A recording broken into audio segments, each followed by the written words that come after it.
বাবা সালেউদ্দিন নামে একজন যুবক ছিল।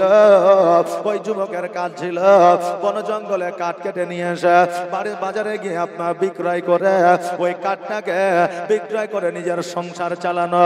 আগের জামানা কিছু কিছু কাজ ছিল রে বাবা, যেই কাজগুলো এখনো বর্তমানে হয় না, যেই কাজগুলো বর্তমানে কোনো মূল্য পাই না। আগের জামানা এক জায়গা থেকে অপর জায়গা চাদর নিয়ে গিয়ে বিক্রি করেছে। এখন ওই চাদর বাবা আগের মতো বিক্রি না, এক দেশ থেকে অপর দেশে যায় না, এখন নিজেদের দেশে দেশে বাবা চাদর তৈরি হয়। আগের জামানা আপনার কাঠ কেটে বাজারে বিক্রয় করেছে, ওই কাঠ এখন বাবা রান্নার জন্য বাজারে বিক্রয় হয় না, এখন বড় বড় গ্যাসের সিলিন্ডার বাবা বাড়িতে বাড়িতে পৌঁছে যায়। আগের জামানায় বাবা রে কয়লা দিয়ে রান্না করা হয়ে যায়। এখনকার আমলে বৌমারাকে যদি কয়লা দেওয়া হয় আপনার জীবন কয়লা করে দিবি। এখন যদি বৌমার আগে কয়লা দেওয়া হয় তা আপনার জীবন কয়লা করে দিবে, কয়লায় রান্না আর হবে না। জগৎ বাবা আপডেট হয়ে যায়, এই জন্য আমার মা বোনেরা আপডেট হয়ে যায়। বাবা যেটাই আপনাদেরকে বলার উদ্দেশ্য, সালেউদ্দিন জঙ্গল থেকে কাঠ কেটে মাথায় করে নিয়ে আসছে। বাড়িতে নিয়ে আসার পরে কাঠগুলো রেখে দিয়েছে। এবার কাঠগুলো রেখে দেওয়ার পরে এবার বলে বিবি রে অনেক খিদা আমাকে লেগেছে, আমাকে খাবার দাও। আমি খাবারটা খাওয়ার পরে আমি বাজারে যাব, আর বাজারে যাওয়ার পরে আমার এই কাঠগুলো বিক্রয় করব। দেরি যদি হয়ে যায় আমার কাঠ বিক্রয় হবে না, আর কাঠ যদি বিক্রয় না হয় আমি চাল ডাল কিনে বাড়ি নিয়ে আসতে পারবো না। অতএব বিবি আমাকে জলদি করে খাবার দাও, আমি জলদি করে খাবারটা খাইয়া আমি বাজারে যাব কাঠগুলা বিক্রি করার উদ্দেশ্যে। বিবি বাবা ঘর থেকে বাইর হইয়া আসা বলল, ওগো আমার প্রাণের স্বামী, আমি আপনার জন্য রান্না করি নাই। এখন স্বামী বলছে কেন রান্না করস নাই? জি, অনেক স্বামী আছে খিদা লাগলে সহ্য করতে পারে না, রাগ উঠে যায়, প্রেসারও অনেকের আজ বেড়ে যায়, আছে না নাই? এটা বাবা হাসার কথা নাই, বাস্তব আছে। অনেক পুরুষ আছে ঠিক মতো খাবার যদি না পায়, খিদা যদি লাগে, প্রেসার বাবা হাই হয়ে যায়, অনেকের প্রেসার লো হয়ে যায়, অনেকের রাগ উঠে যায়, অনেকের মস্তিষ্ক খারাপ হয়ে যায়, শরীরটা বাবা ঘেমে যায়, শরীরটা বাবা ঝিনঝিন করে। এবার ওই সালেউদ্দিন বাবা ক্ষুধার্ত আছে, বিবি বলছে রান্না হয় না। এবার সালেউদ্দিন রেগে গিয়ে বলছে বিবি রে কেন তুমি রান্না করো না, সারাদিন তুমি কি করতেছিলা? বিবি বলো আজকে যদি তুমি জবাব না দিতে পারো আজকে তোমার জুলুম শুরু হবে।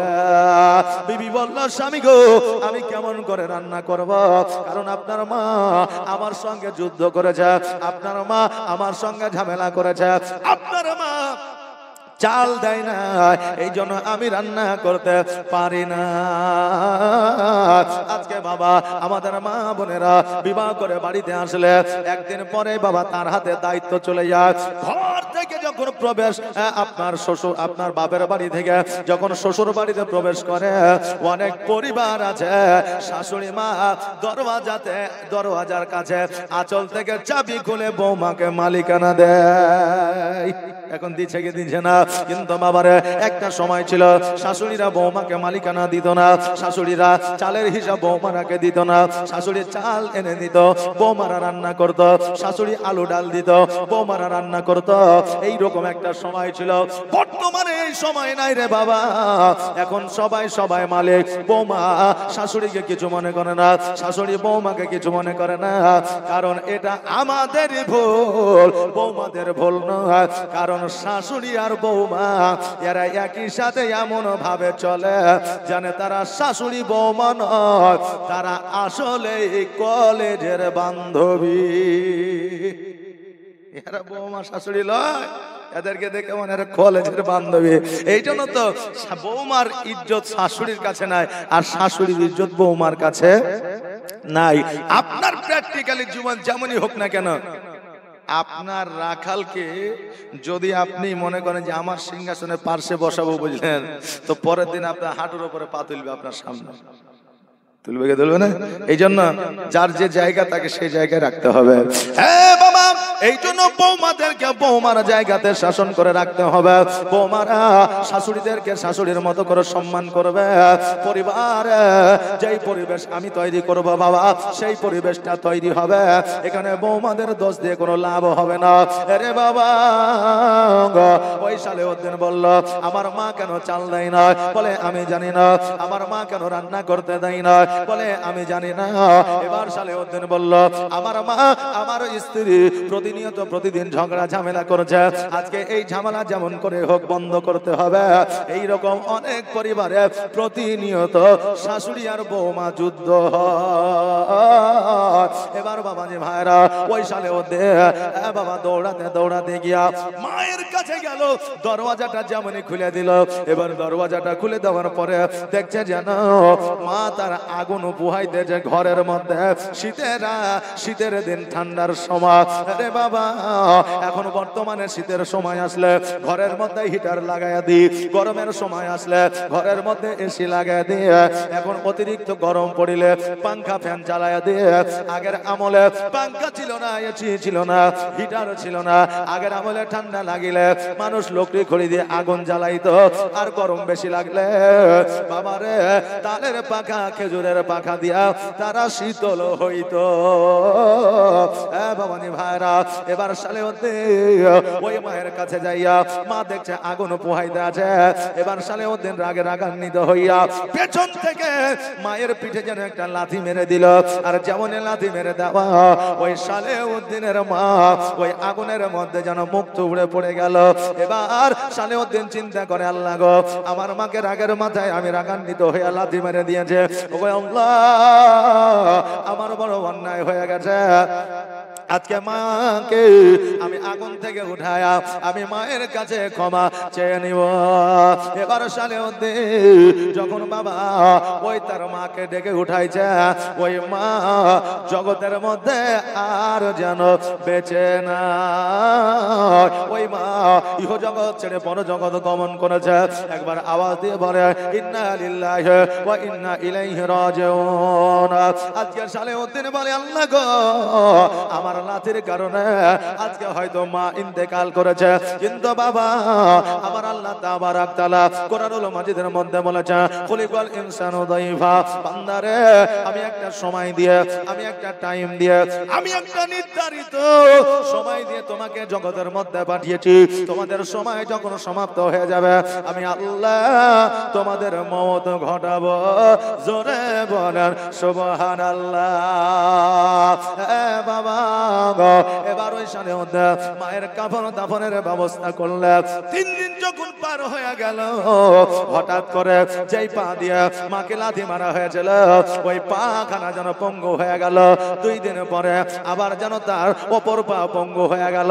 আস্তে আস্তে ওই সালেউদ্দিন যেন দুর্বল হয়ে গেল, চোখের জ্যোতি যেন কমে গেল, হাতের কাজ যেন বন্ধ হয়ে গেল, কাট কাটতে পারে না, আর চলাফেরা করতে পারে না। ওই বিবি যেন সালেউদ্দিনকে ছাড়িয়া কোথায় যেন বাপের বাড়ি চলে গেল। সালেউদ্দিন বলে আল্লাহ, আজকে যে আমার শরীরের মধ্যে ইফেক্টটা পড়েছে এটা মায়ের কারণে, মায়ের গায়ে পা উঠানোর কারণে, মায়ের প্রতি অন্যায় করার কারণে আজকে আমার এই সমস্যাটা হয়েছে। বাবারে আজকে মানুষের দেখবেন রোগ হইলে তারা একটু আইডিয়া করতে পারে কোথা থেকে এই রোগটা হতে পারে, কোথা থেকে আমার এই ক্ষতিটা হতে পারে, কোথা থেকে আমার এই জমিতে এই ক্ষয়ক্ষতিটা হতে পারে। এটা মানুষ বুঝতে পারে কি পারে না? অনেকেই পারে। এবার বলল আল্লাহ গো, আমার মায়ের কারণে আজকে আমার এই অসুবিধা হয়েছে। আজকে মা নাই, ওই কবরে শায়িত আছে। আমি কার কাছে ক্ষমা চাইবো? আমি সোনার মদিনায় যাব, আর সোনার মদিনায় যাওয়ার পরে আবার নবীর ওসিলা আমার আল্লাহর কাছে ক্ষমা চেয়ে নিব।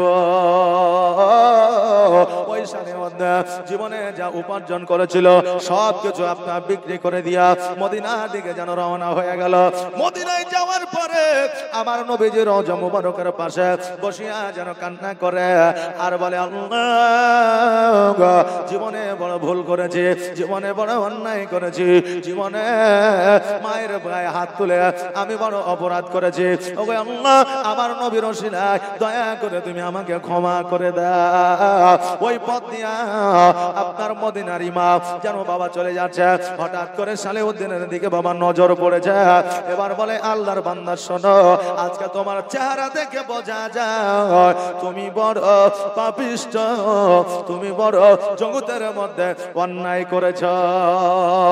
সালেউদ্দিন বলে কেমন করে আপনি বুঝলেন? বলে শোনো রে, জগতের মধ্যে মানুষের মুখ দেখিলে আজকে তার মধ্যে যে একটা নুরানিময় ঝলক থাকে, নুরানি যে একটা চেহারা থাকে, ওই চেহারাটা গুনায় যদি সেই ব্যক্তি লিপ্ত হয়ে যায়, তার ওই চেহারাটা মলিন হয়ে যায়, সেই চেহারা তার থাকে না। এই জন্য বাবাজি ভাইরা, ওই মদিনার ইমাম বলে আমি দেখে বুঝতে পারলাম, জানতে পারলাম জগতের মধ্যে বড় অন্যায় করেছ, বড় ভুল করেছ। আজকে যে ভুলটা তুমি করেছ, ওই ভুলের ক্ষমা আমার আল্লাহ তোমাকে করবে না। যে ভুল করেছ এই ভুল আল্লাহ তোমাকে ক্ষমা করবে না। এখন সালেউদ্দিন বলছে যে এই মদিনার ইমাম আবার কি জানে? আমি তো নবীর ওসিলায় দোয়া চাইছি, তো মদিনার ইমাম আবার কি জানে?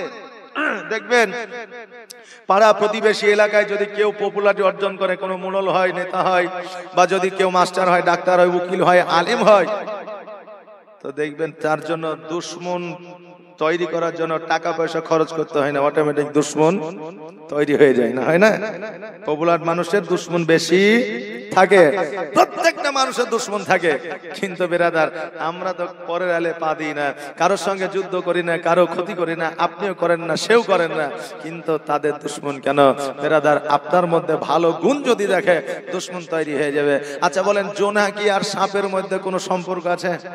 জোনাকি বুঝেন তো, যে রাত্রিবেলায় লাইট দেয়, পিটপিট করে জ্বলে, ওটাকে জোনাকি বলে। আপনাদের দিকে কি বলে জানি না।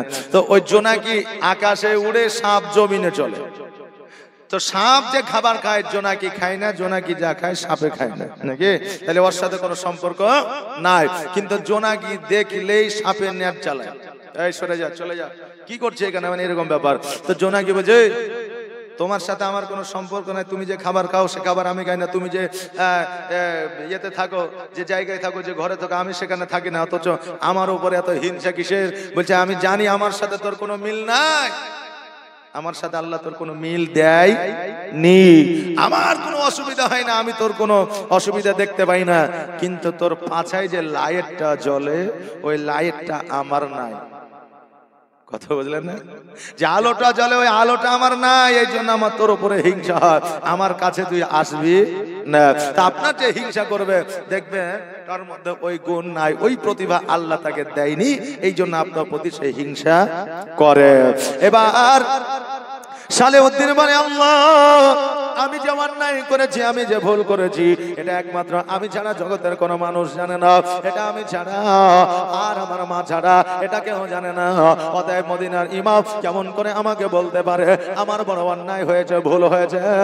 এবার সালেউদ্দিন বলো, মদিনার ইমাম, আজকে আমার দয়ার নবী মুস্তাফা সাল্লাল্লাহু তাআলা আলাইহি ওয়াসাল্লামের ওসিলা আল্লাহর দরবারে আমি ক্ষমা চাই। আজকে আপনি আমাকে দেখে বুঝতে পারলেন আমি বড় অন্যায় করেছি, গুনাহ করেছি, এটা আপনি কেমন করে বুঝতে পারলেন? বলে সালেউদ্দিন শোনো, আজকে যে তোমার মধ্যে যে নূরানিময় চেহারা থাকার কথা, সেই নূরানিময় চেহারা না, এই জন্য বুঝতে পেরেছি তুমি বড় গুনাহ করেছ। বলো কি গুনাহ করেছ? আমি কি কই গুনাহ থেকে মাফ হওয়ার কোন রাস্তা দেওয়া যায় কিনা? বলে হুজুর কষ্টের কথা কি বলবো, আমি জঙ্গল থেকে কাঠ কেটে নিয়ে বাড়িতে গেলাম, বাড়িতে যাওয়ার পরে বিবিকে বললাম, বিবি আমার খাবারের ব্যবস্থা করো। বিবি বলল খাবার নয়, আমার শাশুড়ি তোমার মা আমাকে চাল দেয় না, এই জন্য রান্না করতে পারি না। আমি রাগান্বিত হইয়া ওই মাকে একটা লাথি মেরে দিয়েছিলাম। ওই মা আমার লাথির কারণে ইহ জগৎ ছেড়ে পর জগৎ গমন করেছে। আজকে ওই লাথির কারণে আজকে আমি গুনাহগার হয়েছি, আজকে আমার পা ভঙ্গ হয়ে গেছে, আজকে আমার হাত ভঙ্গ হয়ে গেছে, আজকে চোখের জ্যোতি কমে গেছে, তাই সোনার মদিনায় এসেছি আমার নবীর ওসিলায় দোয়া চাইতে। মদিনার ইমাম বলে সালেউদ্দিন, আজকে যারা মায়ের প্রতি জুলুম করে, আজকে যারা মায়ের প্রতি অত্যাচার করে, আজকে নবীজিও তাদের সঙ্গ দেয় না, এই জন্য নবীর ওসিলা তোমার কোনো কাজে লাগবে না। তবে হুজুর জীবনের গুনাহ কি মাফ হবে না? বলে শোনো গো, তোমার মাকে যেখানে দাফন করেছ তোমার মায়ের কবরের কাছে চলে যাও, আর তোমার মায়ের কবরের কাছে যাওয়ার পরে তোমার মায়ের কাছে কেঁদে কেঁদে তোমার মায়ের কাছে ক্ষমা চেয়ে নাও।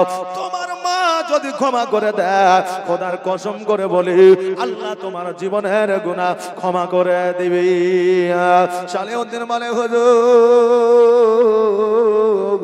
আজকে আমার মা ইন্তেকাল করেছে, বহুদিন হয়ে গেল, অনেক দিন হয়ে গেল, এখন হয়তো আমার মা ওই কবরের মধ্যে পচে গিয়েছে, সরে গিয়েছে, আজকে মায়ের হাড় হাড্ডি গুলাও পাওয়া যাবে না।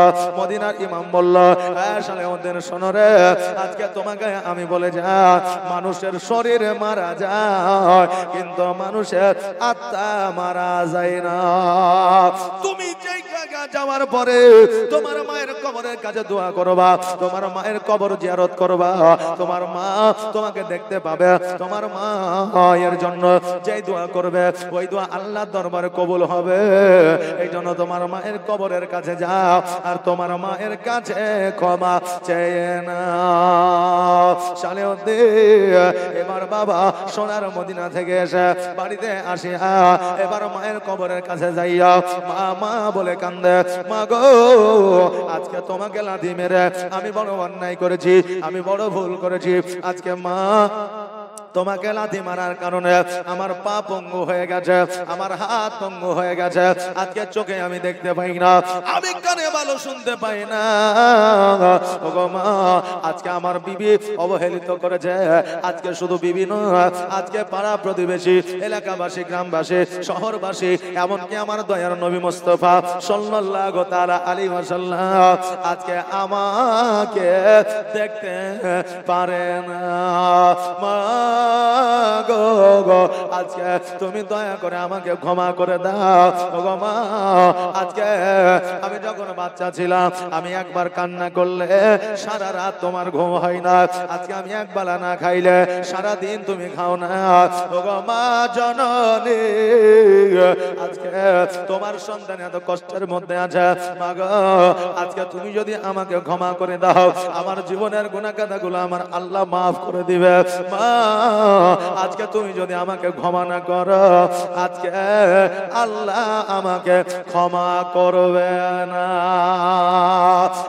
বাবাজি ভাইরা এবার এই দোয়া করার পরে এবার কিছুক্ষণ পরে যেন ওই সালেউদ্দিনের হাত যেন আস্তে আস্তে ভালো হতে লেগেছে, পা যেন আস্তে আস্তে ভালো হতে লেগেছে, চোখের জ্যোতি যেন ফিরে আসতে লেগেছে।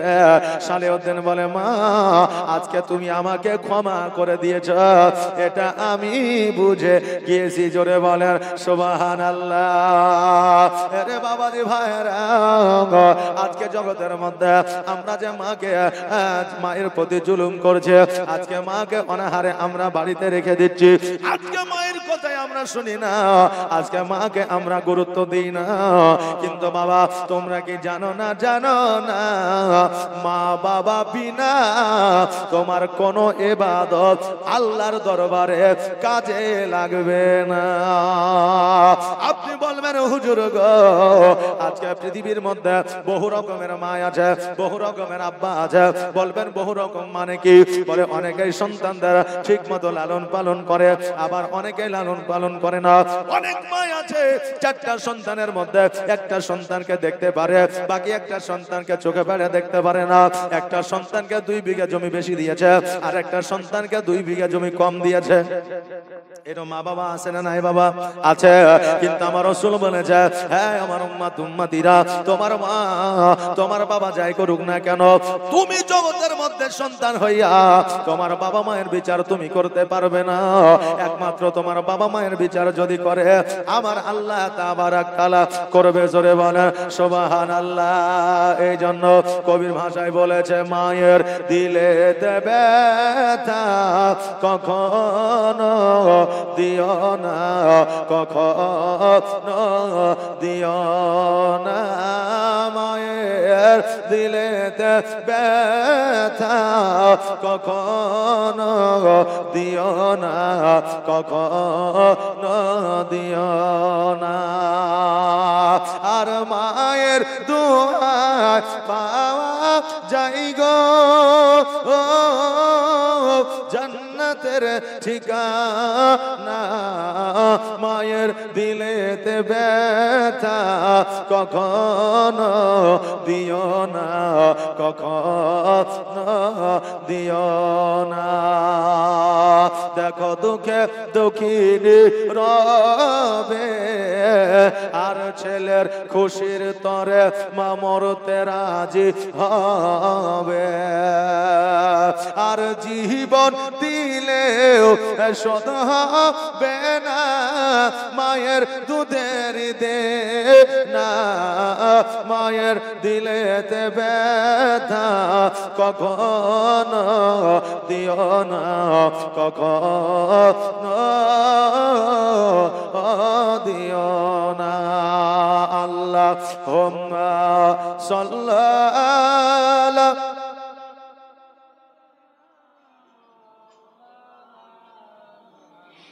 ওয়ালা আলা সাইয়্যিদিনা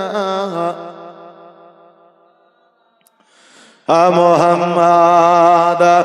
বাবাজি ভাইরা আমার মায়েরা গো, আজকে জগতের মধ্যে পিতামাতা যাদের আছে পিতামাতার খিদমত করবে, কারণ সন্তানের প্রতি পিতামাতার হক আছে, আর পিতামাতার প্রতি সন্তানের হক আছে রে বাবা। আজকে সন্তানের হক পিতামাতা যদি আদায় না করে, কালকে আমাদের দিনে ওই পিতামাতাকে জবাব দিতে হবে। আর জগতের মধ্যে সন্তানেরা পিতামাতার যদি হক না আদায় করে, তো ওই সন্তানকে কিয়ামতে জবাব দিতে হবে।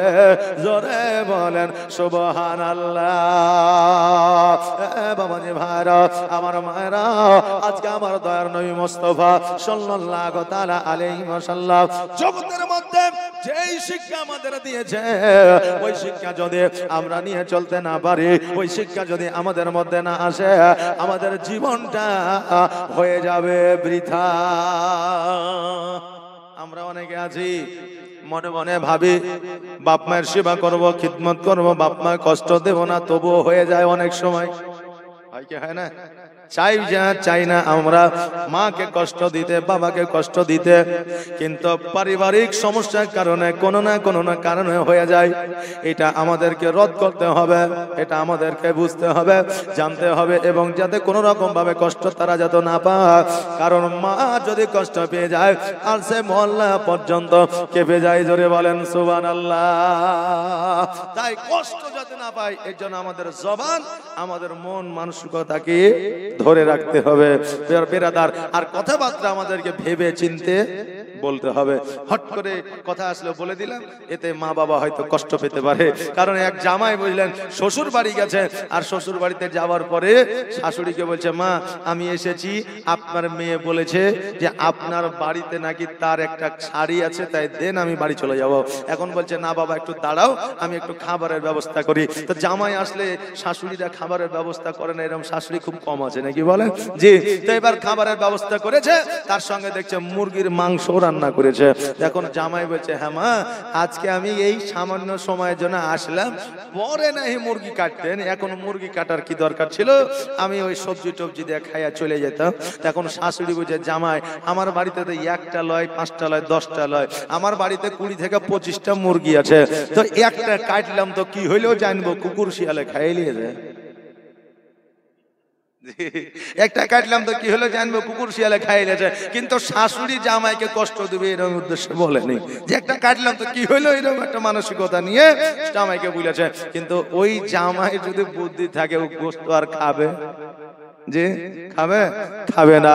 ঠিক বাবা, ওই রকম পিতা মাতার সামনে যখন আমরা কোনো কথা বলবো, যখন স্ত্রী আর মায়ের যখন বিচার করব, তখন এমন একটা কথা বলবো না যেই কথাতে মা কষ্ট পেয়ে যাবে, যেই কথাতে বাবা কষ্ট পেয়ে যাবে। মা বাবা যদি কষ্ট পেয়ে যায়, আপনি যতই উপাসনা করেন না কেন, আপনার উপাসনা আল্লাহর দরবারে কবুল হবে না। আপনি বলবেন, হুজুর গো, মা বাবাকে এত বড় করে আপনি ওয়াজ করছেন, কারণটা কে? কেননা মা বাবার সম্মান মানকে আমি বাড়াইয়া দিই না বাবা, আমার ব্যক্তিগত ওয়াজ আমি করি না, আমার জীবনের কাহিনী আপনাকে বলি না, এটা আমার নবী বলে গিয়েছে। জোরে বলেন সুবহানাল্লাহ। একজন মায়ের শান ও মানকে আমার আল্লাহ তাবারাক তাআলা বাড়িয়ে দিয়েছে। কেন না একজন মায়ের পায়ের তলে আমার আল্লাহ জান্নাত দিয়েছে। জোরে বলেন সুবহানাল্লাহ। ওই মা যদি কষ্ট পেয়ে যায় আপনি কেমন করে জান্নাতে যাইতে পারে? ওই মা যদি দুঃখ পেয়ে যায় আপনার ইবাদত আল্লাহর দরবারে কেমন করে কবুল হইতে পারে? ওই মা আপনার প্রতি যদি নারাজ হয়ে যায় আপনি কেমন করে আশা করতে পারেন মদিনায় গেলে আপনার হজ কবুল হইতে পারে? কেননা ওয়াইস কর্ণী নামে আমরা একজন আল্লাহর নবীর প্রেমিক ছিল, এটা আমরা জানি। আমার দয়ার নবী মুস্তাফা সাল্লাল্লাহু তাআলা আলাইহি ওয়াসাল্লাম 63 বছর জীবন যাপন পৃথিবীর মধ্যে করেছিলেন। আর 63 বছর জীবন যাপন করার পরে আমার নবীজি দুই চোখের পানি ছেড়ে দিয়া একটা পুরানো জুব্বা মোবারক লইয়া হযরত ওমর ফারুক, হযরত আলী, হযরত ওসমান গনিকে ডাক দিয়া বলে, আরে আমার সাহাবীরা, আজকে জুব্বা মোবারক খানা লইয়া তোমরা চলে যাবে মিশরের বুকে। আর ওই জায়গায় যাওয়ার পরে একজন প্রেমিক আমার পাইবে যার নাম হলো ওয়াইস কর্ণী। আজকে ওই ওয়াইস কর্ণীকে আমার জুব্বা মোবারকটা উপহার দিয়া দিবি। ওমর বলে, হুজুর আজকে আমি ওয়াইস কর্ণীকে জীবনে কোনোদিন দেখি না, ওয়াইস কর্ণী দেখতে কেমন এটা আমি দেখি না, ওয়াইস কর্ণী আজকে কোথায় থাকে এটাও জানি না। ওগো নবীজি, আপনি যদি একটু আলামত আমাকে দিয়ে দেন আমি হয়তো বুঝতে পারবো, জানতে পারবো। নবী আমার বলে, ওমর আজকে ওয়াইস কর্ণী দেখতে থাকবে করছে, তার চুলগুলো থাকবে উস্কো খুস্কো, তার জামা কাপড়গুলো থাকবে ময়লা, তাকে গ্রামের মানুষ, এলাকার মানুষ পাগল বলে আখ্যায়িত করবে। আর ওয়াইস কর্ণীর বুকে সাদা সাদা দাগ টানা থাকবে। জোরে বলেন সুবহানাল্লাহ। আবু বকর বলেন, নবী গো আজকে ওমর ফারুক আর হযরতে আলী, হযরতে ওসমান গনিকে আপনি দায়িত্বখানা দিলেন, আমি আবু বকর আমাকে কেন দায়িত্বখানা দিলেন না? আমার নবী বলে, আবু বকর আমি আছি আজকে 63 বছর জীবন যাপন করার পরে আমি জগৎ থেকে আড়াল হয়ে যাব। আর এই আমার জুব্বা মুবারক খানা যেই দিন ওয়াইস কর্ণীর হাতে পৌঁছাবে সেই দিন তুমিও জগৎ থেকে আড়াল হয়ে যাবে। জগতের কিছু মানুষ আছে যারা বলে নবী ইলমে গায়েব জানতেন না। আজকে নবী ইলমে গায়েব যদি না জানলে বলেন আজকে আবু বকর জগতে থাকবে না, এটা আমার নবী কেমন করে বলতে পারলে? যারা বলে নবী আমার মতো ছিল তারা ঠিক মতো পেশাব ফিরে পানি নিতে জানে না, তাদের মুখে সুন্নাত নাই, আজকে তারা নামাজ পড়তে যায় না, সমাজে তাদের মান ও সম্মান ইজ্জত তাদের নাই রে বাবা। আজকে তারা নবীর সঙ্গে তারা নিজেকে তুলনা করে। হ্যাঁ বাবা, আজকে নবী তো দূরের কথা, একজন নবীর প্রেমিক পাগলের সমতুল্য হওয়া তো দূরের কথা, একটা জগতে আজকে সামান্য একজন হরিণের সমতুল্য তুমি হতে পারবে না। কেন না যেই নবীর চেহারা দেখলে মানুষের গুনাহ মাফ হয়ে যায়, যেই নবীর থুতু মুবারক ব্যথায় ব্যথিত জায়গায় দিলে ব্যথা আপনার ভালো হয়ে যায়, যেই নবীর থুতু মুবারকে মানুষ অন্ধ আপনার চক্ষু পেয়ে যায়, যেই নবীর শরীরের খুশবু পাইলে আজকে তাদের মস্তিষ্ক ভালো হয়ে যায়। আজকে ওই নবীর সাথে তুলনা পৃথিবীর কারো হবে না, আজকেও হয়নি, কিয়ামত পর্যন্ত হবে না। জোরে বলেন সুবহানাল্লাহ। ওই আবু বকর বললে, হুজুর গো আজকে আমার তকদিরে আমার নসিবে এই জুব্বা মুবারক খানা ওয়াইস কর্ণীকে পৌঁছে দেওয়া হবে না। বলে না, আমার নবীজি 63 বছর জীবন যাপন পৃথিবীর মধ্যে করেছিলেন, সর্বদা কান্নায় করেছিলেন, চোখ দিয়ে অশ্রু ঝরে গেছে, পাহাড়ে সিজদায় পড়ে গেছে, ইয়া হাবলে উম্মতি উম্মতি বলে কেঁদেছে। আজকে পৃথিবীর মধ্যে রাবিরা বর্ণনা করে দিয়েছে নবীজি এত কান্না পৃথিবীর মধ্যে করেছে কোনদিন টাকার জন্য নয়, পয়সার জন্য নয়, জমি জায়গার জন্য নয়, পিতা মাতার জন্য নয়, আজকে সাহাবায়ে কেরামগণের জন্য নয়, আজকে নবী মুস্তাফা সাল্লাল্লাহু তাআলা আলাইহি ওয়াসাল্লাম যদি 63 বছর পৃথিবীর মধ্যে কেঁদেছেন তো উম্মতের নাজাতের জন্য কেঁদেছেন। জোরে বলেন সুবহানাল্লাহ।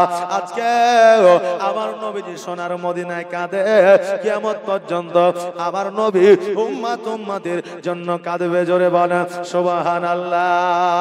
আর আমার মদিনায় নিবানি দয়ার নবীজি, আমার মদিনায় নিবানি নবী, আমার মদিনায় নিবানি, তুমি আমার মদিনায় নিবানি দয়ার নবীজি, আমার মদিনায় নিবানি নবী, আমার মদিনায় নিবানি নবীজি, আমার পাগল বানায়া আজ মদিনায় লুকায়া, অন্তরেতে অন্তরেতে মদিনার পরাণী নবী, অন্তরেতে মদিনার পরাণী দয়ার নবীজি, আমার মদিনায় নিবানি, তুমি আমার মদিনায় নিবানি দয়ার নবীজি, আমার মদিনায়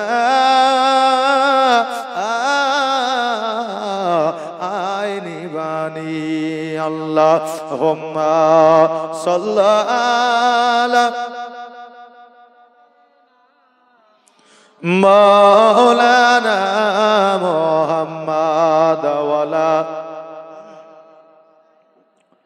মাওলানা মুহাম্মাদ। বাবাজি ভাইরা,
আল্লাহুম্মা সাল্লি আলা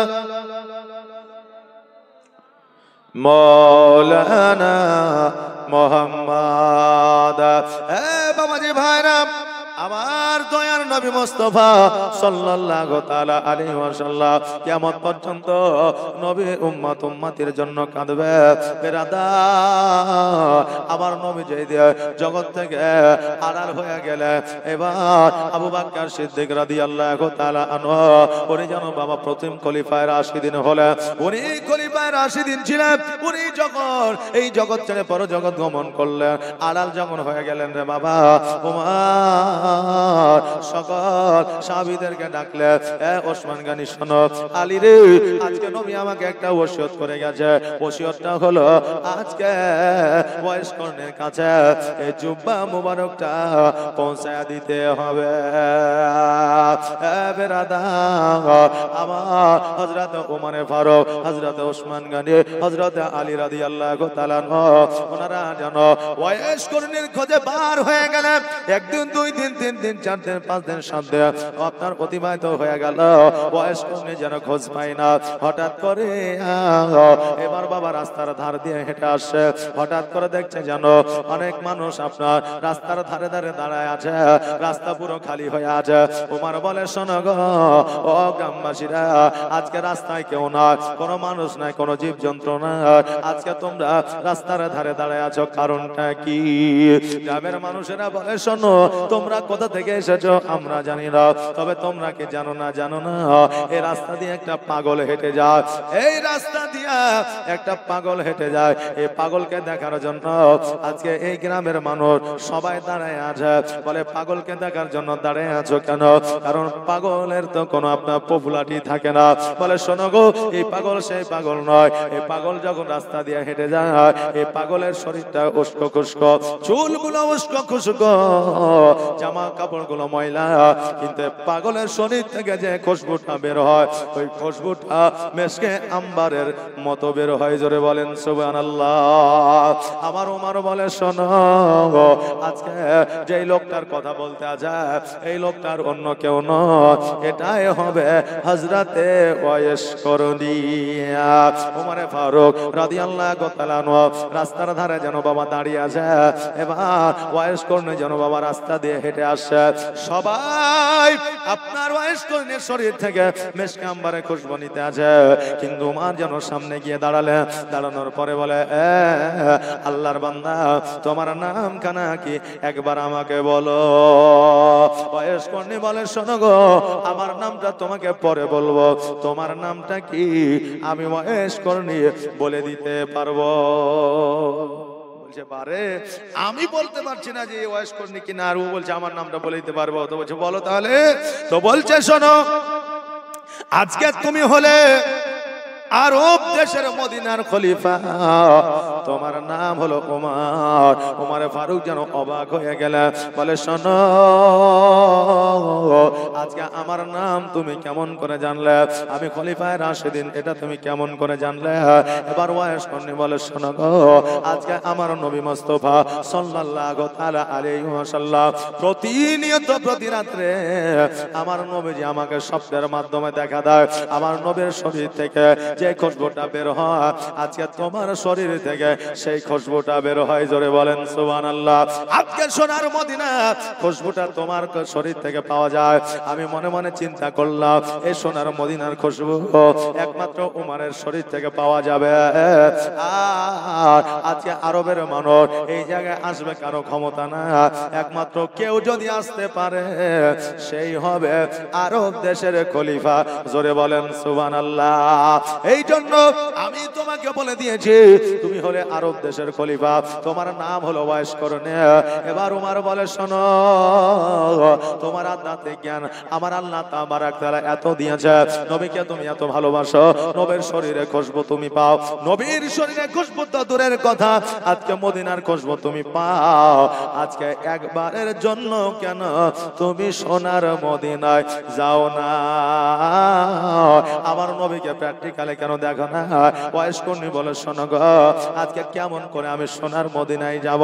আমার বাড়িতে আমার একটা বৃদ্ধ মা আছে, শরীরটা তার খারাপ, বিছানা থেকে উঠতে পারে না, রান্না বান্না করতে পারে না, এমনকি বাথরুমে যেতে পারে না। আমি ওয়াইস করণী আমার মায়ের গোসল বানিয়ে দিয়ে আমার মাকে শোয়া দিই, আমার মাকে আমি নিজে রান্না করে খাওয়াই, আমার মাকে আমি নিজে বাথরুম পায়খানায় নিয়ে যাই। আজকে আমার মাকে ছাড়িয়া যদি আমি সোনার মদিনায় যাইতাম, আমার মা কষ্ট পাইত, আমার মাকে খেতে দেওয়ার মতো কেউ থাকতো না, আমার মায়ের বাথরুমে যাওয়ার মতো কেউ থাকতো না, আমার মায়ের সেবায় কেউ থাকতো না। ওই মা নারাজ হয়ে যাইত, আর আমার মা নারাজ হয়ে গেলে আমার নবী নারাজ হয়ে যাইত, আর আমার নবী নারাজ হয়ে গেলে আমার আল্লাহ নারাজ হয়ে যাইত। আমার মদিনা যাওয়ার চাইতে না যাওয়াই ভালো হইতো। এই জন্য মাকে ছাড়িয়া আমি কোনোদিন মদিনায় যাই না। নবীজিকে প্র্যাকটিক্যালে দেখি নাই ঠিকই, কিন্তু স্বপ্নের মাধ্যমে দেখেছি। আজকে মায়ের সেবা করে হজের সব আমি পেয়ে গেছি। জোরে বলে সুবহানাল্লাহ। বাবা ওয়াইস করণী নবীজিকে এত ভালোবাসার কারণে, মায়ের সেবার কারণে মদিনায় যাই না। আজকে একটা উদ্দেশ্য, মদিনায় গেলে মা কষ্ট পাবে, আর মা যদি কষ্ট পেয়ে যায় আমার হজ হবে না, নবী খুশি হবে না, আল্লাহ খুশি হবে না।